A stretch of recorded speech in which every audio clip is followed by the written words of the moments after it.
एक गांव शिमला में एक लड़का रहता था, सूरी। सूरी के अब्बू की चाय की दुकान थी।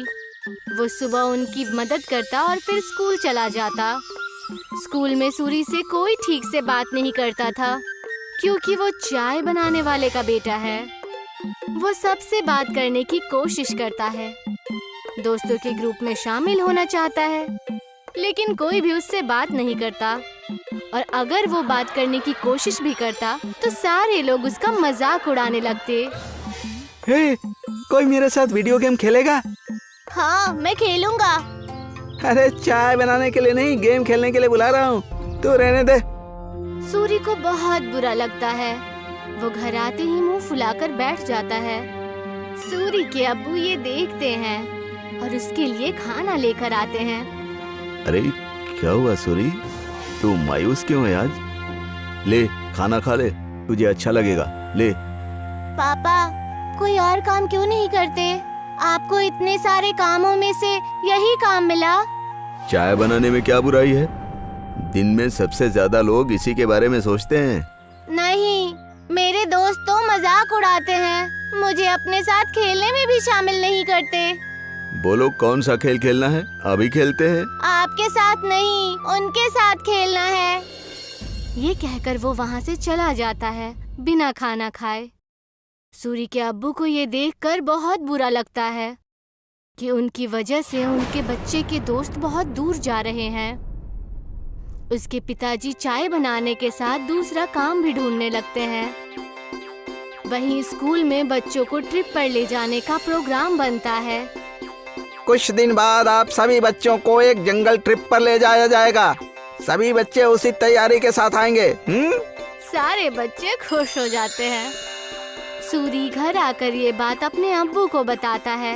पापा, मुझे स्कूल की तरफ से जंगल की ट्रिप पे ले जाया जा रहा है। मुझे जरूरी सामान पैक करके दे दीजिएगा। अरे वाह, ये तो बहुत अच्छी बात है। अपने सामान में एक छोटा बर्तन जरूर लेकर जाना। वहाँ अगर कुछ पकाना हो तो काम आ सकता है, ठीक है? जी पापा, जरूर। और हाँ, तुम्हें एक और बात बतानी थी। मैं नई नौकरी ढूंढ रहा हूँ। तुम्हें अब अपने दोस्तों के सामने शर्मिंदा नहीं होना पड़ेगा और वो तुमसे बात भी करेंगे। सच पापा? हाँ। सूरी खुशी से पिताजी के गले लग जाता है। कुछ दिन बाद उस जंगल ट्रिप पर जाने का दिन आ जाता है। सब उस जंगल में पहुंचने के बाद ट्रैकिंग शुरू कर देते हैं। मैं सबको 4 ग्रुप में बांटूंगा, जिसमें एक लीडर भी होगा। वो सब एक साथ में रहेंगे और अपना काम करेंगे। सब अपने लीडर की बात मानेंगे, समझ गए ना? सब अपना बैग लेकर ट्रैकिंग शुरू करते हैं। अरे किसको लीडर बना दिया? इसको तो चाय के अलावा कुछ नहीं आता। सब हंसने लग जाते हैं। सूरी को बहुत बुरा लगता है। कुछ दूर चलने के बाद वो थक जाता है। चलो यहाँ रुक जाते हैं, थोड़ा खा पी भी लेते हैं। बाकी सभी मान जाते हैं और रुक जाते हैं। नहीं, हम नहीं रुक सकते। अगर हम रुके तो लेट हो जाएंगे और कुछ ही देर में अंधेरा भी होने वाला है। लो, लीडर बना दिया तो अब हम पे हुक्म चला रहा है। नहीं, हम नहीं चलेंगे। तुझे जाना हो तो जा। हम थोड़ा नाश्ता करने के बाद ही ट्रैकिंग शुरू करेंगे। तू जा। सूरी के मना करने के बाद भी वो वहीं रुकते हैं, लेकिन फिर भी सूरी उन्हें नहीं छोड़ता और उनके साथ वहीं रुक जाता है। कुछ ही देर में टीचर और बाकी के बच्चे आगे निकल जाते हैं और वो वहीं रह जाते हैं। थोड़ी देर आराम और नाश्ता करने के बाद वो अपनी ट्रैकिंग शुरू करते हैं, लेकिन जल्द ही सूरज डूब जाता है और अंधेरा हो जाता है। अरे ये तो अंधेरा हो गया, अब तो रास्ता भी समझ में नहीं आ रहा। बाकी बच्चे भी डरने लग जाते हैं। कुछ ही वक्त में ऐसा मोड़ आ जाता है जहाँ से रास्ता पता करना मुश्किल हो जाता है और उन्हें वहीं ठहरना पड़ता है। अब तो मुझे भी रास्ता नहीं पता। मेरे ख्याल से हमें आवाज लगानी चाहिए। तुरंत ही वो चारों टीचर और अपने क्लास के विद्यार्थियों को आवाज लगाते हैं, लेकिन बात नहीं बनती।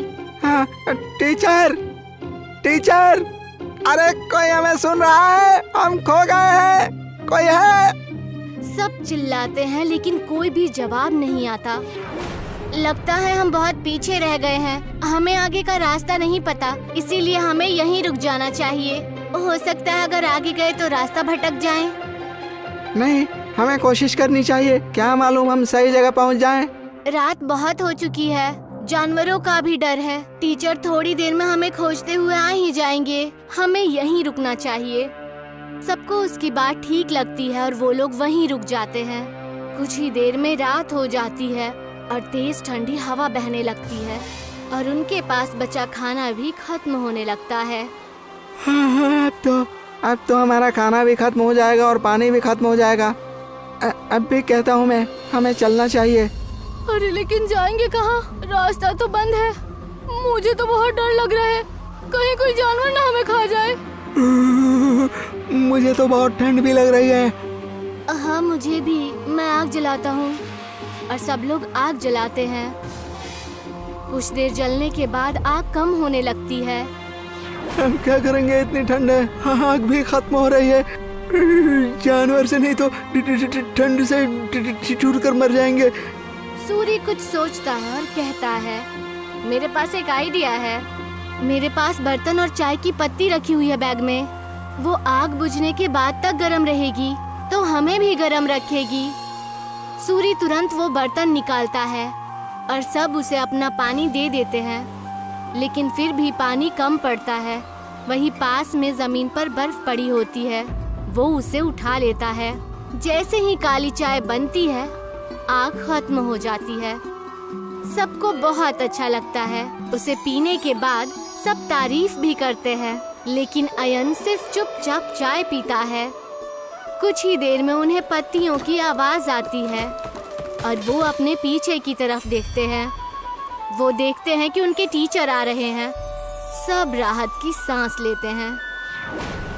कैंप में पहुंचने के बाद जब टीचर उनकी तारीफें करते हैं तो अयन कहता है कि वो महफूज उनके लीडर सूरी की वजह से है।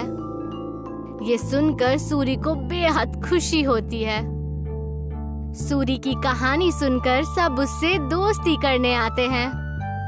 अगर आज सूरी को चाय बनानी नहीं आती तो शायद सब उसके दोस्त नहीं बनते। आज पहली बार उसे चाय वाला होने पर खुशी हो रही थी।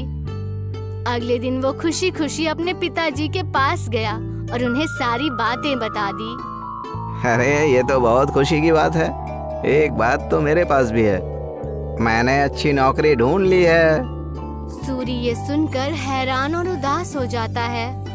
नहीं पिताजी, आपको काम बदलने की कोई जरूरत नहीं है। आप जो भी काम करते हैं वो अच्छा ही होता है और कोई भी काम छोटा या बड़ा नहीं होता। ये मुझे अब समझ आ गया है। सूरी के पिता ये सुनकर खुश हो जाते हैं और अगले दिन वो खुशी खुशी अपने दुकान में अपने अब्बू की मदद करने लगा। और जैसे ही वो स्कूल पहुंचा तो सब उससे मिलकर उससे बातें करने लगे और उसके साथ खेलने लगे।